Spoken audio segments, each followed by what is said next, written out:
Hola a todas, ¿cómo están? ¿Cómo les parece este resultado? Estas son unas pacientes que ya se realizaron una liposucción, obviamente no con nosotros. Muchas de ustedes vienen al consultorio y salen altamente decepcionadas cuando en el diagnóstico que se les recomienda está realizar una abdominoplastia. Y ustedes creerán, es que ellos quieren realizar abdominoplastias a todo el mundo. Y la verdad es que no, aunque sí es la cirugía que más realizamos, nosotros queremos hacer lo que sea bueno para ti, para tu caso. Por ejemplo, en el caso de ellas, desde antes de operarse se les recomendó realizarse una abdominoplastia. Nadie quiere tener una cicatriz, ni nosotros queremos hacerla, solo cuando sea estrictamente necesario, como en estos casos. Cuando realizamos una abdominoplastia no es por incitarte a que te hagas un procedimiento de más, no, es porque sabemos que es lo más recomendable para ti. Puedes encontrar personas en otros lugares que te digan exactamente lo que tú quieres oír. Sí, hazte una lipo, que con una lipo vas a quedar muy bien, pero aquí podemos ver que no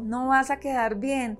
Si lo tuyo es una abdominoplastia porque tienes flacidez, porque fuiste mamá, porque bajaste 10, 12, 15 kilos o incluso últimamente hemos recibido mujeres muy jóvenes, niñas de 19, 20, 21 años que tienen flacidez y que ni siquiera tienen grasa, necesitan una abdominoplastia incluso cuando no han tenido hijos. Entonces siempre tenemos miedo a la cicatriz, pero en realidad deberíamos tenerle más miedo a que el abdomen quede con un aspecto así, porque esto afecta directamente la autoestima de las pacientes. Muchas veces les decimos también, si tú no te vas a realizar una abdominoplastia, mejor no te hagas nada, de verdad, no te hagas una lipo, porque una lipo lo que va a hacer es empeorar estéticamente tu abdomen. La abdominoplastia es un procedimiento que tiene una duración de 2 horas. Se saca grasita de todas las zonas del cuerpo, de abdomen, cintura, espalda, cadera, brazos, piernas, de las zonas que tú quieras. Luego se realiza un amarre de músculos para moldear bien la cintura